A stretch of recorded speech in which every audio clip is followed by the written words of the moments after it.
Cette semaine, dans Carnet de santé, Ebola refait surface en Guinée et en RDC. Nous jetons un regard. Et dans l'esprit de la Saint-Valentin, la fête de l'amour et de l'amitié, comment se remettre d'un cœur brisé? La réponse dans Conseils et astuces. Enfin, une invention au Kenya pourrait changer la donne pour certaines personnes vivant avec un handicap physique. C'est dans cette édition de Carnet de santé.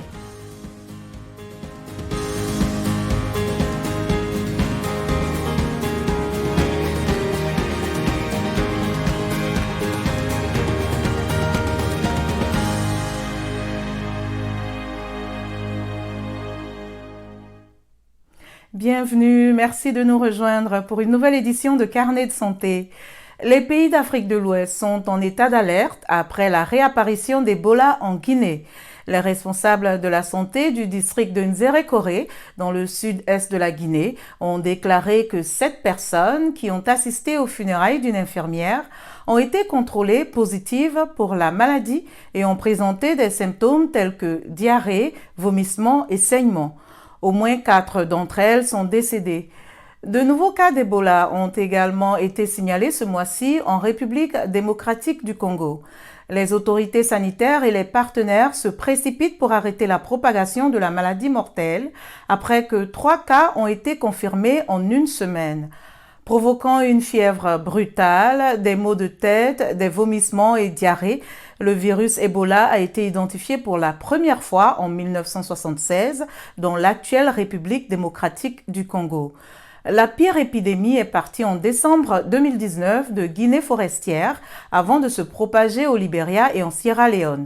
Elle s'était achevée en 2016 après avoir fait plus de 11 300 morts pour quelques 28 600 cas recensés à plus de 99% dans ces 3 pays. Pour en savoir davantage sur Ebola, je me suis entretenue avec le docteur Jean-Jacques Muyembe, directeur général de l'Institut national de recherche biomédicale de la République démocratique du Congo, INRB. Le docteur Muyembe a découvert Ebola en RDC en 1976. Oui, la situation est bien sûr préoccupante. Nous avons 3 cas, dont 2 décès. Et c'est passé donc dans la zone de santé de Biena et dans la zone de santé de Katwa, dans la ville de Butembo.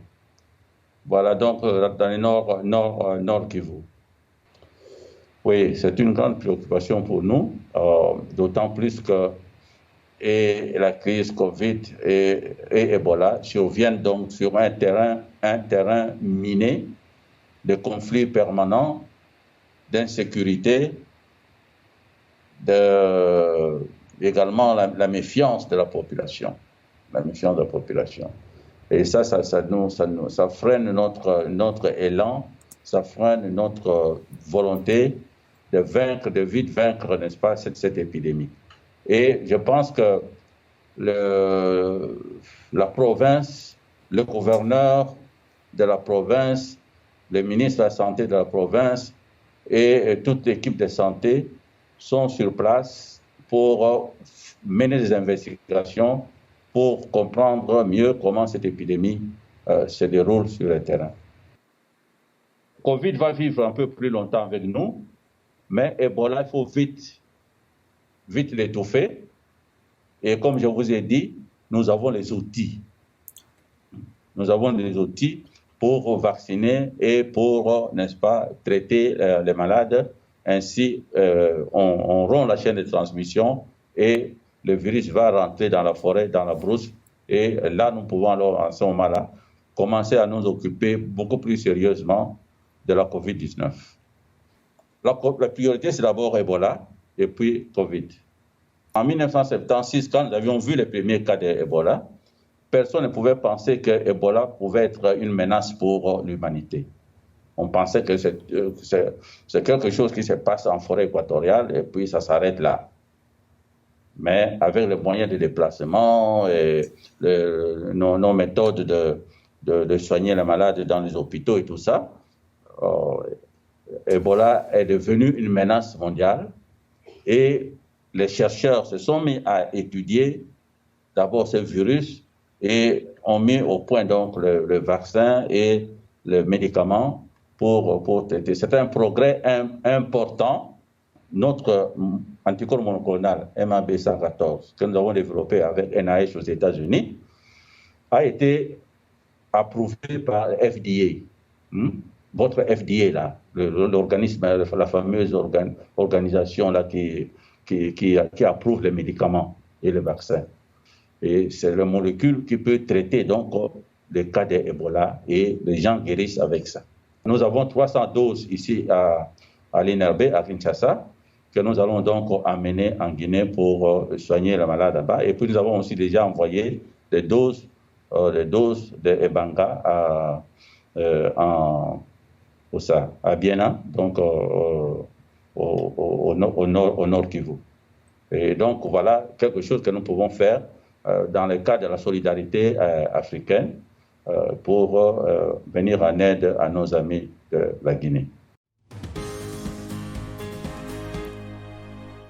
De nombreuses personnes ont célébré la Saint-Valentin dimanche, mais d'autres ont eu le cœur brisé ou un chagrin d'amour. La fin d'une relation amoureuse est souvent très difficile. Avez-vous vécu une séparation douloureuse? Si oui, qu'avez-vous fait pour la surmonter et en guérir? Voici ce que certains d'entre vous ont partagé en Tanzanie et en RDC. Et c'est un moment très difficile. C'est un moment très difficile à passer. Et toutefois, je me suis adapté. Quand je subis un chagrin, je coupe d'abord la communication avec la personne qui m'a brisé le cœur. Et je fais ça pour m'aider, vous savez, évoluer et grandir à partir de ce que j'ai vécu. Mais je communique aussi avec mes proches, comme mes amis, ma famille. Je parle de mes sentiments, je fais des exercices et je choisis un nouveau passe-temps pour pouvoir surmonter ce que je traverse. Parce qu'on croyait que c'était ça, mais ça n'a pas été ça. Dieu nous a aidés à pouvoir d'abord surmonter ça parce qu'il est le seul qui sonde les cœurs des hommes. Et deuxièmement aussi, c'était par le biais des gens qui nous entourent, qui, comme je vous ai dit, ont su manifester cet amour fraternel autour de nous, en comprenant dans quoi est-ce que nous avons eu à passer, qu'est-ce que nous avons traversé comme sentiment de rupture. Ils ont eu à nous accompagner, à être présents avec nous durant ce moment. Mais également aussi, il y a aussi le désir de vouloir le bien-être après cette rupture, non seulement son bien-être à soi, mais également le bien-être de la personne avec qui on a eu à être. Donc c'est... C'est très difficile à surmonter. Mais quels sont les moyens que j'utilise? Je m'éloignerai de la personne qui m'a brisé le cœur. Ensuite, je détruis tous les souvenirs que nous avions. Et enfin, j'essaie de m'engager dans une nouvelle relation. Je pense que c'est un très bon moyen de le surmonter.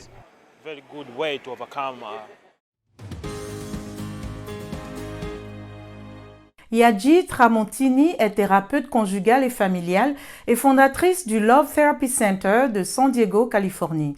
Elle partage quelques étapes pour aider à surmonter un chagrin d'amour ou un cœur brisé.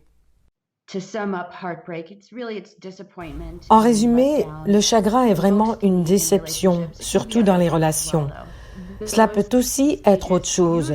Ces étapes commencent généralement par l'incrédulité ou le choc. C'est juste un pur choc, une pure incrédulité, et vous ne savez tout simplement pas ce qui ne va pas. Vient ensuite les prochaines étapes qui peuvent souvent être mélangées. Parfois, vous pouvez parcourir toutes ces étapes en très peu de temps et parfois vous serez coincé dans une étape pendant une période plus longue pour que ça puisse aller de la colère, des négociations, puis du chagrin à l'acceptation.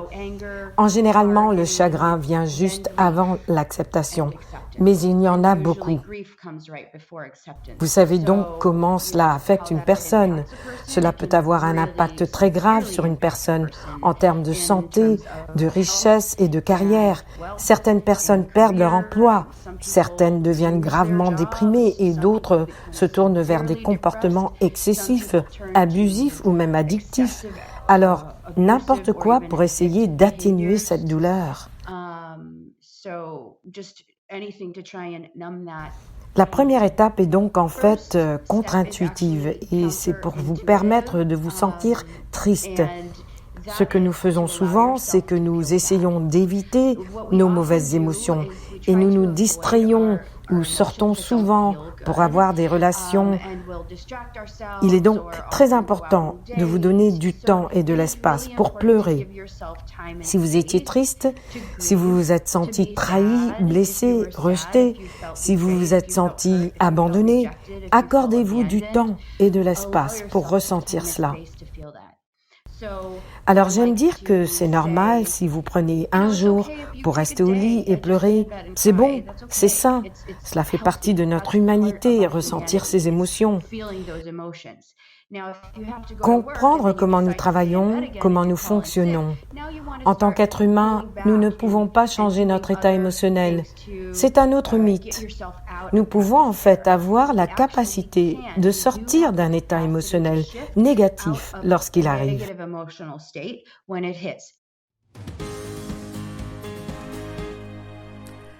Deux inventeurs kenyans ont créé un bras prothétique biorobotique qui est actionné par des signaux cérébraux. L'innovation pourrait jouer un rôle important pour les personnes vivant avec un handicap physique dans leurs activités quotidiennes. Regardez.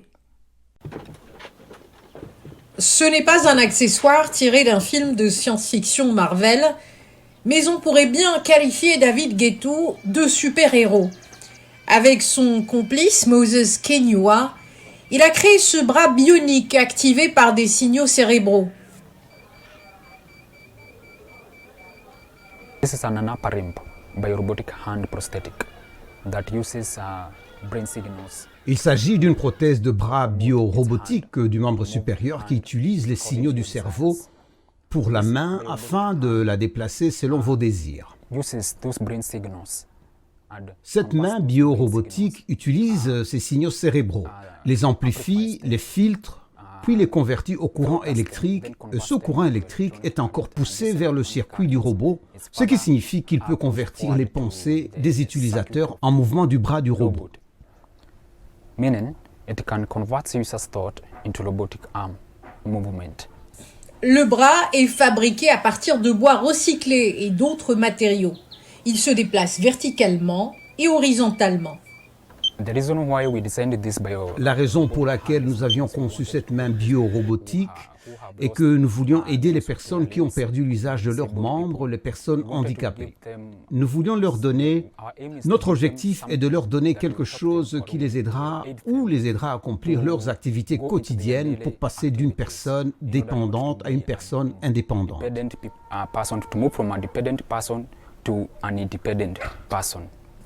Au Kenya, plus d'1 million de personnes vivent avec un handicap. La plupart d'entre elles ont perdu des membres dans des accidents ou à cause de la polio. Cette prothèse pourrait changer le regard de la société envers une population souvent stigmatisée et marginalisée. When we were growing up together, we saw that the people living with disability in the towns. En grandissant, nous avons vu que les personnes handicapées dans les villes et dans les villages vivent beaucoup de difficultés dans leur mobilité et dans leurs activités quotidiennes. En utilisant notre talent, nous avons essayé de voir ce que nous pouvons faire pour les aider, pour faciliter leur mobilité et leurs activités quotidiennes. Prochaine étape pour Kenyua et Gatou, trouver les fonds nécessaires pour une production en masse de leur invention. Notre émission tire à sa fin. Pour plus d'informations et l'actualité sur le coronavirus, rendez-vous sur notre site web voaafrique.com. Vos réactions et questions sont toujours les bienvenues sur la page Facebook de VOA Afrique. Vous pouvez aussi me suivre sur Twitter, @Lenormoudou. Merci de votre fidélité à Carnet de santé. D'ici la semaine prochaine, on se lave la main fréquemment et on utilise un masque en public. Portez-vous bien et à très bientôt.